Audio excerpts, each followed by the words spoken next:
surah Kahfi antara cetakan yang tak ada dalam Quran. Ada orang tu dah pegang Quran lama dah, kata ni ustaz saya dah pegang Quran ni 23 tahun. Yang ni surah Kahfi hilang kata dia. Oh tu kiamat dah esok. Pasal surah Kahfi dah hilang. Dah. Tak hilang tu satu hal, macam mana pun yang alamat kiamat, yang berlaku kiamat dengan sebab Quran habis dalam mushaf, itu ketika last minute sebelum berlaku kiamat sebenar. Yang bumi ni sebelum daripada berlaku orang kafir semua tu, orang Islam pun dah tak ada lah, betul lah mati orang Islam dah. Sebelum orang Islam lah mati ni, habis semua Al-Quran dihapus kan. Satu kalimah tak ada kan, satu huruf tak ada dalam Quran. Yang tu alamat kiamat, dan yang tu alamat kiamat besar. Surah Kahfi hilang tu alamat kiamat kecil. Tapi boleh jadi ya, boleh jadi. Dan cerita faham daripada orang dok sebut lah ni, yang terbanyak dok sebut cerita surah Kahfi itulah. Hilang tu memang hilang dah pun. Tapi kiamat tak? Dah lagi. Tapi tanda-tanda tu ada, dan tanda nak menunjukkan bahawasanya memang surah Kahfi ni benda besar. Satu dia hilang. Pasal antara sebab untuk doa dan amalan yang suruh dibaca dan diamalkan ketika datangnya Dajjal adalah surah Kahfi. Dan baca doa, Allahumma inni a'udzubika min azabil qabri wa min azabin nar wa min fitnatil mahya wal mamat wa min fitnatil masihid dajjal. Minta berlindung daripada al-masih dajjal, dajjal yang banyak ronda, banyak berjalan di atas muka bumi, banyak meneraka, berantau ke seluruh muka bumi untuk menyesatkan orang. Minta berlindung dengan Allah Ta'ala daripada syaitan, daripada Dajjal ni. Kita diajar dengan doa, kita diajar antaranya dengan mengamalkan surah Kahfi. Okey lah, sikit lebih kurang itu. Macam mana pun nak cerita apa. Oh tu dah surah Kahfi pun hilang, kiamat tak tahun ni? Dah lagi. Yang tu kiamat, yang tu alamat kecil baru lah, alamat besar. Tapi bukanlah maksud saya nak memudah-mudahkan benda tu, tapi nak sebut yang Quran hilang daripada mushaf tu, hilang terus kan? Hilang terus. Jadi asal nak sebut kiamat tak ditentu masa pasti bila dah. Tapi dah dijanjikan memang akan ada peristiwa-peristiwa besar berlaku. Wajib juga i'tikad kepada peristiwa-peristiwa besar tersebut. Macam mana wajib i'tikad pada hari kiamat tu sendiri. Bila wajib beriman kiamat, lazim daripada dia wajib beriman dengan tanda kiamat. Dan jangan salah faham. Itu pun rasanya saya ada sebut itu. Ada bab yang memang kita jumpa dalam ni. Dia akan sedara yang ada 10 saja nak sebut awal tuan. Masa baru ni ada orang tanya saya pasal dia kata dia dengar dalam apa tu, tanyalah ustaz. Ada ustaz yang tanyalah ustaz tu, dia cerita tentang hari kiamat. Dan antara hari kiamat tu disebutlah alamat kiamat. Antara disebut alamat kiamat tu ialah cerita tentang Ya'juj dan Ma'juj. Kita biasa dengar lah Ya'juj dan Ma'juj lah. Tapi dalam TV tanyalah ustaz tu, tanyalah ustaz TV 9 lah. Ustaz pun kawan tu yang tanya tu tak tahu nama siapa kata dia. Tapi ustaz tu kata Ya'juj dan Ma'juj ni tuan-tuan. Dengar saya nak tiru suara dia, style dia. Ya'juj dan Ma'juj ni tuan-tuan, dia adalah gunung berapi. Pasal apa? Ya'juj dan Ma'juj ni, dia nanti dia akan keluar, dia akan melebarkan, melemparkan segala isi kandungan dia sampai kena kepada semua orang, rata atas bumi. Jadi isyarat dalam Quran macam tu, tak ada benda lain macam tu adalah gunung berapi. Jadi maksudnya Ya'juj dan Ma'juj ni ialah gunung berapi. Dia duduk cerita dan duduk soal jawab tu, dia duduk syarah tu. Ya'juj dan Ma'juj apa dia? Gunung berapi. Ya Allah. Tuan gila tuan zaman ni. Orang gila-gila macam ni masuk TV. Syarah akidah lah tu. Tuan-tuan dapat tu baling kepala. Apa pula? Kalau satu masa dulu Ya'juj dan Ma'juj orang syarah apa? Berdozo, peho. Tu pun Ya'juj dan Ma'juj juga kata dia pasal apa? Duk perata bumi. Jenis makhluk yang boleh naik atas bukit, itu perata bumi, hancur bumi, rata habis. Tu Ya'juj dan Ma'juj lah. Ya Allah, yang duk merepek weh. Ya'juj dan Ma'juj ni bukan gunung berapi. Ya'juj dan Ma'juj ni bukan bulldozer, bukan peho, bukan Apa lagi? Ulat. Ada orang kata Ya'juj wa Ma'juj ni ulat. Apa ulat pula? Ya'juj wa Ma'juj ni nama dua kaum. Nak syarah tu panjang, tapi saya nak kata apa tuan? Yang tu ialah antara alamat kiamat yang wajib kita beriman. Jumpa depan nanti. Dan jangan silap faham tentang apa maksud dia tu. Ini Ya'juj wa Ma'juj bunuh berapi. Dajjal tu lah, Dajjal tu mereka Dajjal. Lah, tak ada Dajjal macam satu pada realitinya. Dajjal ni sebenarnya adalah orang yang berkuasa atas muka bumi ini, seperti Amerika, Rusia, Britain. Itu adalah Dajjal katanya. Untuk Nabi Isa bunuh tu, Nabi Isa bunuh Amerika katanya. Tuan jaga tuan, berakidah ni ya Allah. Bila kita pegang ni, apa cerita karut Dajjal macam ni mata satu. Ingat cerita Doraemon apa? Ni Scooby-Doo. Macam-macam lah cerita. Cerita betul dia kata Scooby-Doo. Tuan-tuan faham Scooby-Doo? Zaman budak-budak tu masyhur cerita tu tak? Nak dengar nyanyi Scooby-Doo? Scooby-Doo, where are you? I want to apa lah? To you now. Dulu tu tengok cerita kartun tu. Scooby-Doo. Where are you? Cerita Scooby-Doo lah. Maksudnya dia kata cerita kartun, cerita lawak, cerita tak betul. Apa cerita tak betul lah? Yang ni yang disebut oleh ulama nas Quran yang memang ada. Bila tak memungkinkan benda tu mustahil, jangan pandai takwil. Yang ni yang kata kita mengaji dalam bab akidah, benda tu zahir, tak boleh takwil. Yang kita dah ngaji juga dulu akidah dalam bab ketuhanan, yang tu sepatutnya kena takwil. Dia orang tak mau takwil. Macam-macam tuan bab ni, bab akidah sesat ni. Saya tak cadang syarah panjang tu, tapi sekadar nak tunjuk kata alamat kiamat pun kena beriman. Alamat tu nanti insya-Allah kita jumpa satu-satu. Dia memang sebut senarai tu. Cuma asal bicara tadi, kiamat ni tiada ditentukan masa dengan pasti bila tak tahu. Tapi tanda dan peristiwa siap. Ada tanda kecil, tanda besar. Antara tanda kecil tu, Rasulullah kata aku adalah alamat kiamat. Rasulullah kata aku adalah alamat kiamat. Perempuan ramai pada lelaki lah, apa macam-macam kan. Macam-macam. Pecahnya umat pada 73. Itu yang Rasulullah ni sebut kata dia, aku sendiri adalah alamat kiamat. Pasal dia kan penutup Nabi Rasul. Maksudnya kiamat dah tak lama dah. Tapi tak lama pun 1400 tahun lebih dah weh. Macam mana pun asal nak sebut, masa tak ditentukan bila. Ada orang bersiap bulan Muharram je, hari Jumaat dia standby lah. Bersiap apa? Ni tak lama dah bulan Muharram ni, hari Jumaat nanti kiamat weh. Ya Allah, tak kiamat lah. Tak kiamat lagi. Selagi yang 10 peristiwa berlaku yang tu tak berlaku, dia takkan kiamat. Pasal tu janji. Jadi kita sebut ni pasal apa tu? Pasal apa duk kelari sangat? Pasal dia buat janji dan dia buat i'tiqad. Pasal dia lah benda yang termasuk wajib beriman dengan hari kiamat dan beriman dengan apa tanda kiamat. Pasal tu kita kelari. Bila salahnya dah, salah tu salah akidah. Jadi akidah Hindu, akidah Buddha, tu akidah bodoh. Akidah menyalahi daripada akidah Islam, akidah Ahli Sunnah wal Jamaah. Yang mana benda ada dinafikan. Jaga tu. Begitu juga kalau sebut ke syurga neraka ni. Ada orang itikad ni tuan, neraka ni dia orang Taala akan musnahkan. Neraka tak kekal. Yang kekal ni syurga je. Syurga dan penghuni dia kekal, tapi neraka tak kekal. Neraka sampai saatnya nanti orang Taala akan binasakan. Ni ajaran siapa ni? Kalau ada akidah Ahli Sunnah wal Jamaah tidak.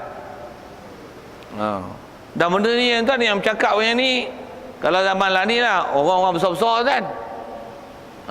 Saya video ada, tuan-tuan ada, saya boleh WhatsApp kat tuan-tuan. Video istilah saya kata dia orang besar-besar dia. Siapa orang besar tu? Tapi video tu cakap Arab lah.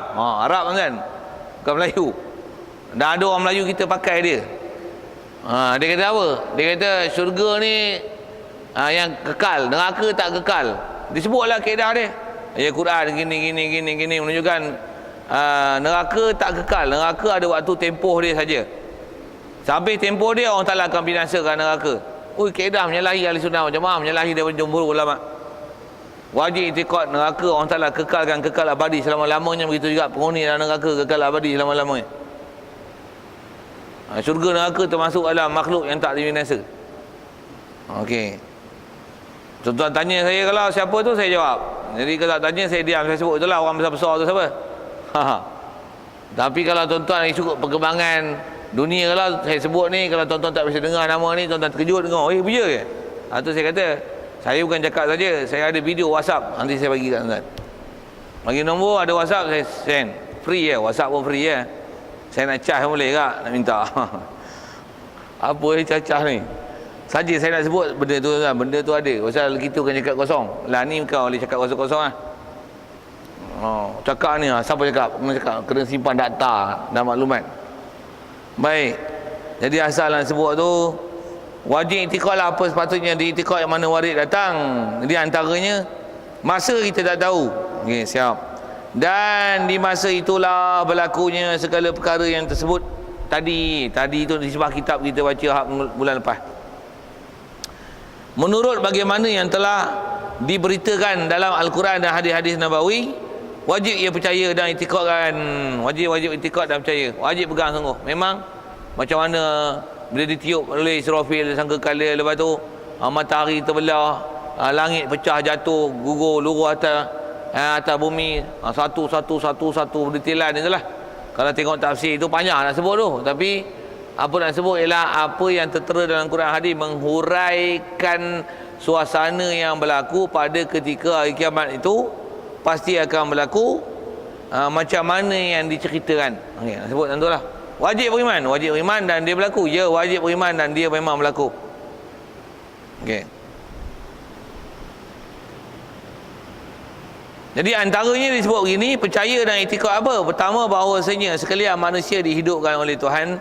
Allah Ta'ala hidupkan semula, kemudian daripada matinya sedia maklum. Yang tu yang dibangkitkan pada kubur. Setiap orang bangkit, dia akan bertanya nanti. Dan antara orang yang bertanya tu orang kafir. Pasal dia kadang-kadang dia tak nak belajar dalam bab ketuhanan ni. Bila bangun saja daripada kubur, dia kata apa?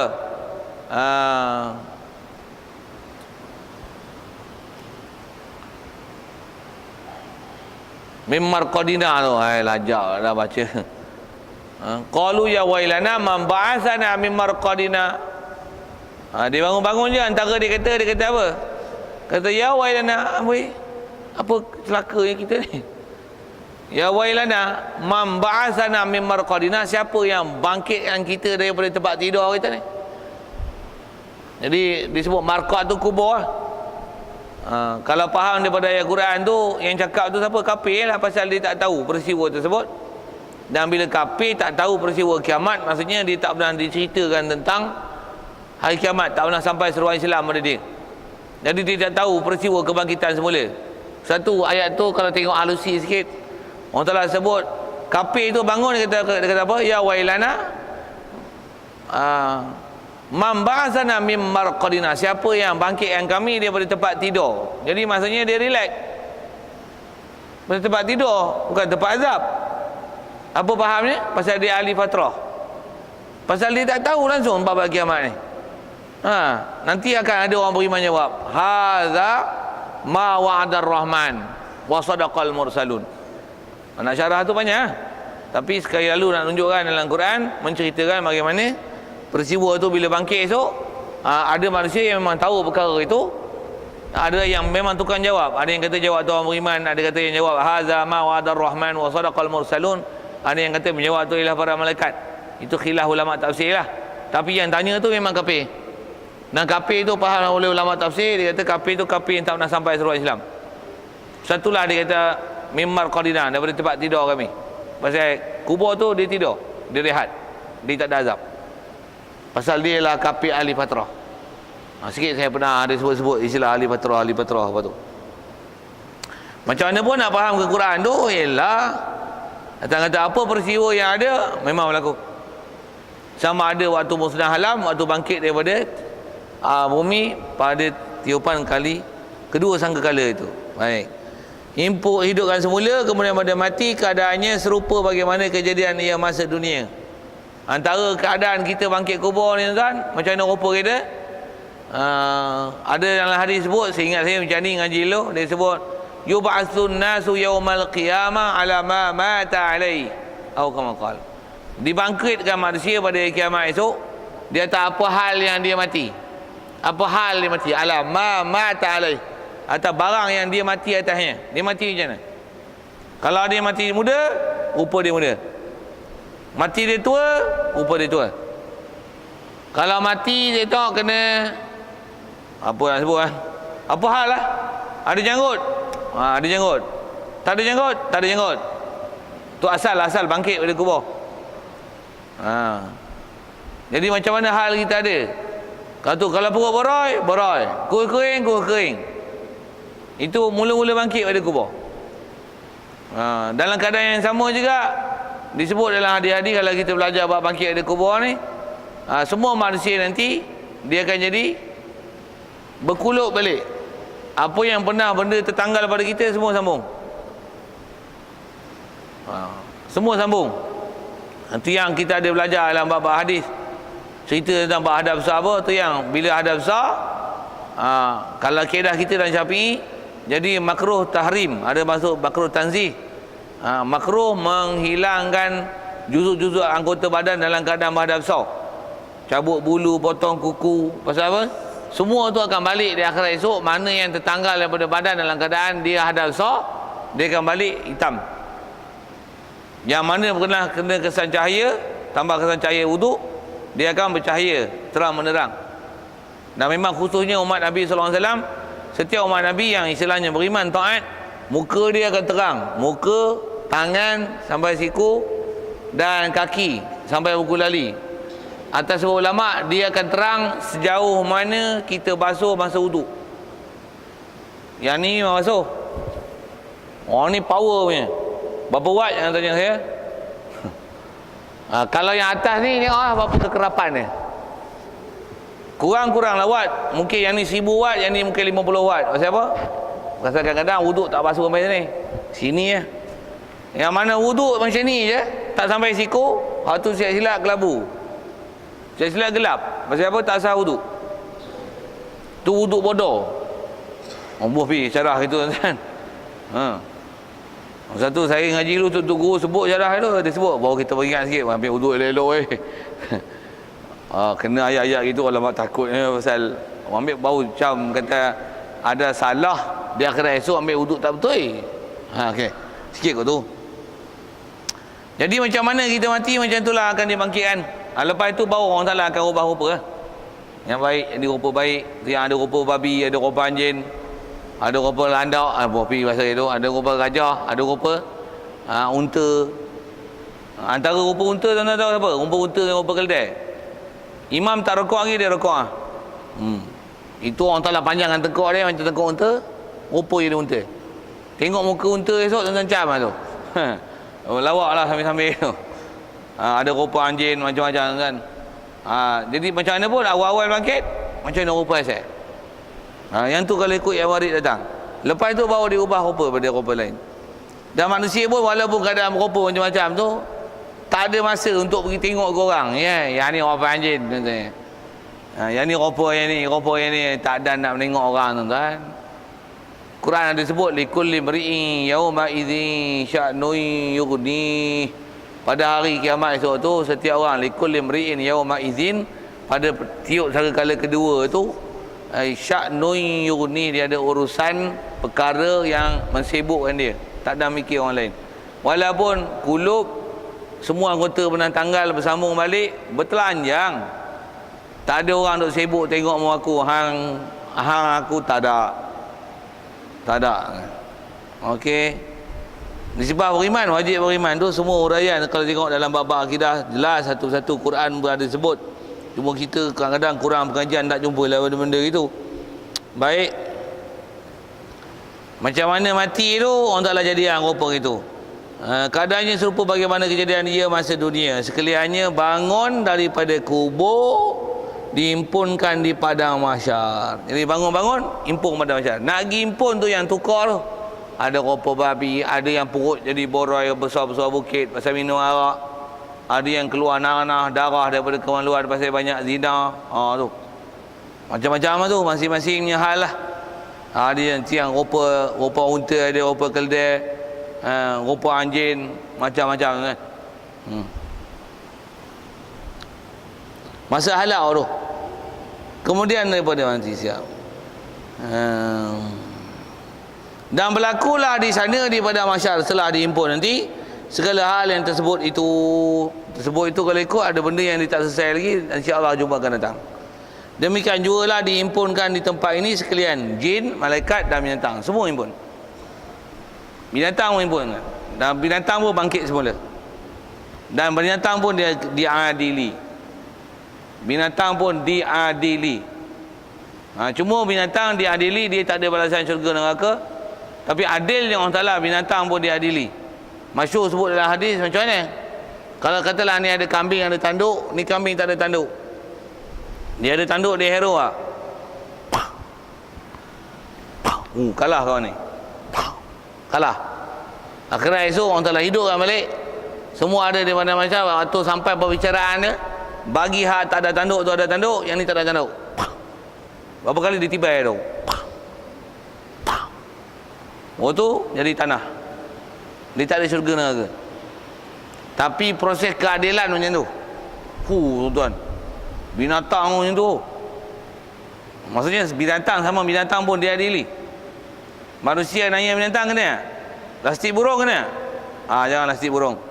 Tapi ceramah budak-budak behar tu. Zaman kita dulu tuan, saya kena hak tu berhenti tu lastik. Dulu nakal ke? Bawa lastik tembak burung, terbih. Kena burung seronok. Terbih lah ni. Kerana ayat tu berhenti terus. Sampailah ni. Nampak orang lastik burung pun kita marah siap. Woi, anak mampu esok. Orang Ta'ala minta nyawa. Woi, takut dah. Macam mana pun nak sebut tentu sikit tuan, dan kata dengan binatang sama binatang ada tanduk pun dibalas. Betul kita bunuh binatang tu kena balas. Cuma balas dia bukanlah dia lastik kita balik. Bab tu bab dosa lah. Binatang dengan binatang ialah tanduk tak tanduk, tu binatang. Kita dengan binatang, mana yang anaya dibalas dengan istilah dosa. Dia ujung ni nanti neraka. Dia tak ada lah. Jadi hang lastik burung, nanti burung lastik hang. Tak ada. Dia tak ada. Apa dapat belalang tu kepak kaki dia, bagi tak boleh terbang. Jadi esok belalang tu pula kepak kaki hang. Walaupun dulu kita dengar orang tua-tua dulu cakap itu kan. Ambil pepatung tu, ikat ekor dengan benang, esok bungkuk hang kena ikat. Kita pun dengar takut itu. Berhenti, tak buat program dah tu. Macam mana pun nak sebut macam tu lah. Nisbah kita manusia, kita tak dihisap macam tu, tak dibalas macam tu. Tak diadili dengan hal lastik burung lastik hang, tak ada. Hang bakar semut dengan api nanti semut bakar hang pula dengan api, tak ada. Dia tak ada lah tu. Binatang dengan binatang je dia adili yang sedemikian rupa. Ada pun kita tak, dia atas nilaian dosa pahala. Atas nilaian dosa pahala. Jadi asal nak cerita dia, di mahsyar impun semua. Dan antara kalau kita belajar bab akidah, ada riwayat hadis sebut jin kita tak nampak dia lah ni. Akhirat esok dia tak nampak kita. Kita nampak dah. Begitu juga malaikat dan binatang. Siap. Jadi nisbah apa dia sebut? Percaya hari kiamat khusus disebut tu ialah bangkit dari kubur dan meribung daripada mahsyar. Kalau ikut asal bicara kita situlah. Ada benda yang sedia maklum. Kerana pun soal sikit sebanyak apa kita baca tu. Ada soal? Ya.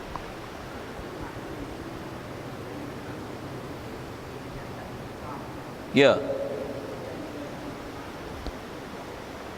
Ya betul. Kita dibangkit pada kubur mengikut betul lah. Macam mana jasad kita sekarang. Kita mati macam mana rupa. Kalau mati tu tak ada gigi, bangkit tak ada gigi. Mudah gitu kan. Bangkit tak ada gigi. Maksudnya istilahnya macam mana kita mati. Masa halau kepada masyarakat dirupa. Jadi yang memang last finalnya, final dan finest ahli syurga lah. Tua macam mana pun masuk syurga muda. Tu ubah rupa betul lah. Neraka tu cuma neraka kalau saya ingat saya duk mengaji tu tak ada disebut detail. Macam mana rupa-rupa, tapi memang isbah umur orang muda Tapi taklah jadi istilahnya segak, bahkan dia jadi seksa lah. Pasal muda lah kita punya apa nak sebut kulit badan sihat, kalau kena seksa pun sakit terus lah. Dengan bahasa itu, orang dah lumpuh kan ada apa-apa kan. Sikit nak sebut tu.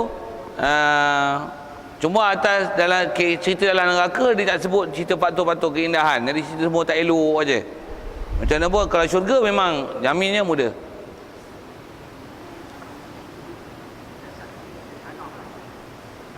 Ya. Bangkit tu daripada tanah, lepas tu dalam syurga baru tukar. Wallahualam. Tu tak erti nak jawab. Tapi memang jadi tu jadi pada semula balik tu, adakah pada tanah? Yang tu seingat saya kalau dalam bab akidah disebut, kita pernah lepas dulu bab tu, bangkit pada kubur ni orang Taala jadikan asasnya di atas ajbuz zanab, tulang tungging tu. Kita pernah sebut rasa bab tu. Hak tu lah jadi asas untuk hidupkan semula balik manusia. Cuma jadi tu adakah pada tanah ke apa, wallahualam. Macam mana pun asal kejadian kita pada tanah tu, faham tu jasad kita tanah lah tak? Tapi kalau masuk dalam syurga esok diubah jadi emas dengan perak ke apa, wallahualam, jangan tanya saya. Tapi macam mana pun manusia rupa manusia lah. Kita pun kalau di sebuah maklumat tak ada benda yang didetailkan kita sampai macam tu. Wallahualam, saya setakat tu saya tak tahu lah, tak cerita. Ada lain?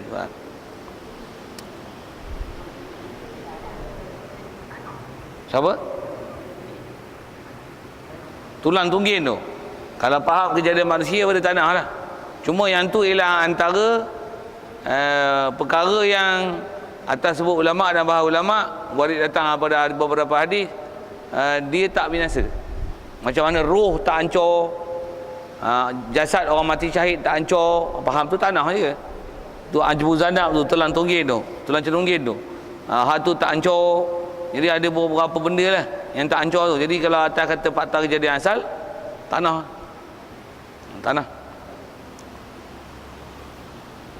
Baik. Kemudian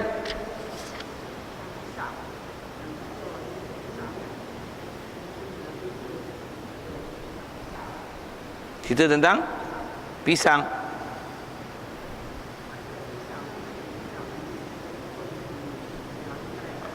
Dalam syurga esok.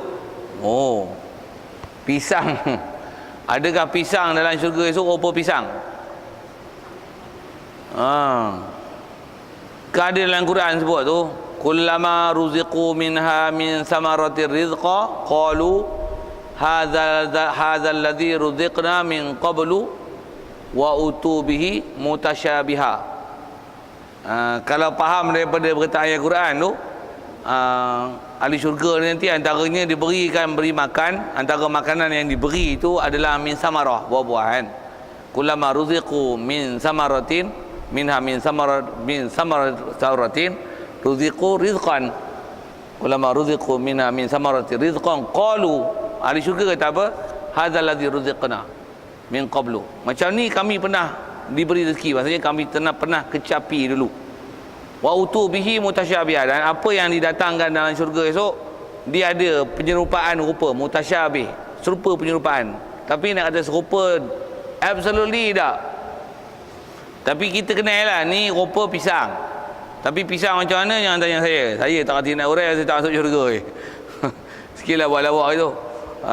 Macam mana pun atas sebut ulama' memang bila syurga ni dia termasuk benda yang mala ain ra'at, mata tak pernah pandang. Walaupun ayat sebut mutasyabiha, maksudnya ada unsur penyerupaan tu, mungkin serupa dari sisi warna dia, bentuk dia, tapi saiz dia, rasa dia semestinya berlainan. Kalau saya duduk ngaji dulu, Tok Guru memang dia sebut gitulah. Kalau durian kata dia, sana pun kita tengok durian rupa ke durian tu kita kenal kata. Tapi nak rasa musangking ke, D24 ke, 101 ke, Cheney ke, apa lagi telur buaya ke, kan ada nama-nama durian gitu, Cheney ke, tu jangan tanya aku lah katanya. Bunyi macam gitulah, bunyi pihak awak. Yang tu macam mana? Tengok rupa serupa. Dari segi ada penyerupaan, pasal dia sebut mutasyabiha. Jadi serupa dari segi sudut rupa. Macam kita tengok muka kenal. Esok kalau kita ahli syurga ni, tuan-tuan kenal saya kenal tuan-tuan. Tapi kenal sudut mana? Mutasyabiha. Pasal kalau saya lah ni 40, esok saya 33 balik tu. Sama tak? Mutasyabiha. Tapi segak lagi lah, tak lah macam ni. Ni awak macam lah serba kurang. Badan pun, perut ada boroi sikit, punggung ada tonggek sikit, bobi pasal gitu tak? Jalan pun ada macam ni sikit, badan pun ada pendek sikit, pipi pun ada tebam sikit, mata pun ada sepek sikit, bobi pasal sikit-sikit tu. Tapi esok dalam syurga macam ni lain. Dia bagi memang istilahnya tak ada orang yang tak handsome.